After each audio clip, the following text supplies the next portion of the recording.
L'opus à l'oreille. La chronique des plus grands tubes de musique classique. Salut les mélomanes, moi c'est Colin de la chaîne YouTube Salut les mélomanes. Ah d'accord. Et bienvenue dans cette nouvelle chronique de l'opus à l'oreille, la chronique qui parle des plus grands tubes de musique classique. Et pour le coup, j'ai peut-être trouvé pour vous le tube des tubes, mais aussi le plus bel exemple de ma petite théorie perso du boléro qui cache Ravel. Aujourd'hui, on va parler du canon de Pachelbel.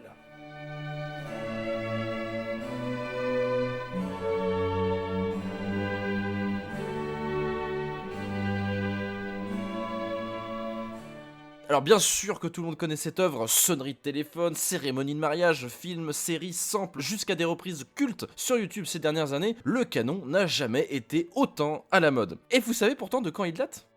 De 1680. Ouais, donc quand même quand un morceau nous suit pendant plus de 340 ans, bah c'est plus qu'un petit exploit. Mais d'où vient-il exactement ? Qui se cache derrière ce tube intergalactique ? Pas de soucis, je suis allé chercher tout ça pour vous. Alors le canon fait en réalité partie d'une œuvre qui comporte deux mouvements, le canon et gigue, une danse très rapide et très ancienne aussi, et a été composé pour 3 violons et basse continue. Alors, petit point technique, une basse continue, comme son nom l'indique, c'est tout simplement des instruments graves qui ne vont en fait pas s'arrêter d'accompagner la mélodie. En gros, hein. Et cette formation à 3 violons et basse continue, c'est un petit peu l'ancêtre d'une formation, que j'affectionne d'ailleurs particulièrement, à savoir le quatuor à cordes. Ce qui fait que c'est notamment une des raisons qui fait que ce canon vieillit plutôt bien, c'est qu'on peut le jouer facilement de nos jours. Une autre raison qui fait que cette œuvre plaît tout de suite, dès les premières écoutes, c'est que le motif mélodique se répète inlassablement. Et oui, bah, c'est un canon en fait. Le motif passe d'instrument en instrument, et tout n'est qu'ornement, remplissage et variation. Donc non seulement le morceau, on l'écoute beaucoup, mais en plus la mélodie dedans se répète tout le temps. 2 fois plus de bonheur, évidemment. Et à qui doit-on tout ça ? Eh bien à ce cher Pachelbel, Johann de son petit prénom. Et on dirait bien qu'il a été, au fur et à mesure des années, beaucoup trop oublié. Parce que le Pachelbel à l'époque, il pesait dans le game, hein. Dans le baroque game allemand même. Né et mort à Nuremberg, il était l'un des plus importants compositeurs de son époque, et l'un des organistes les plus influents de son pays. Non mais franchement, écoutez-moi un bout de cette chaconne en fa mineur à l'orgue. C'est magnifique en fait.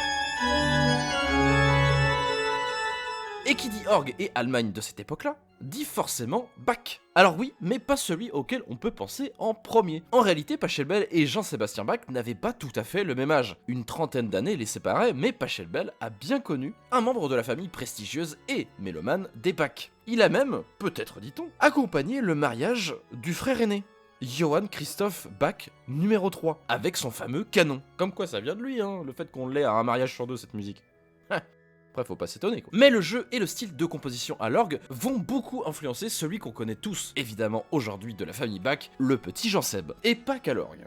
Puisque la production de Pachelbel est immense et très variée. On a aussi le droit à de magnifiques chorales et œuvres vocales, comme cette magnifique cantate Was Gott tut das... Enfin bref, c'est bien de l'allemand.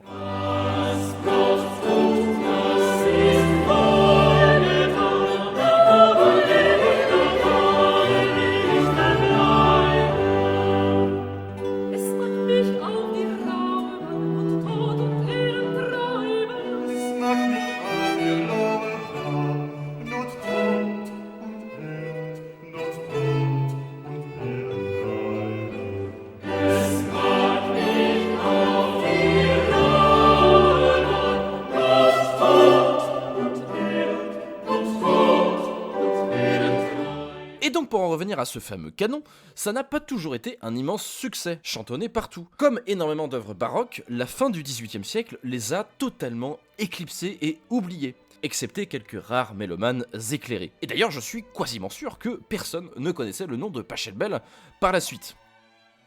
Enfin, peut-être sauf du côté de Nuremberg. Peut-être. Il faudra donc attendre un certain arrangement de 1968 par Jean-François Paillard qui redonne vie à la musique de Pachelbel par un nouvel enregistrement du canon. Dans un tempo plus lent que d'habitude, plus proche de celui qu'on connaît aujourd'hui. Et depuis, les reprises sont nombreuses, mais aucune ne vaut pour moi la cover des covers, le mythique Canon Rock de Jerry C. D'ailleurs, habilement repris par un certain Matrash juste après. Mais c'est l'un des premiers buzz sur YouTube il y a de cela plus de 10 ans. Et oui, une autre époque.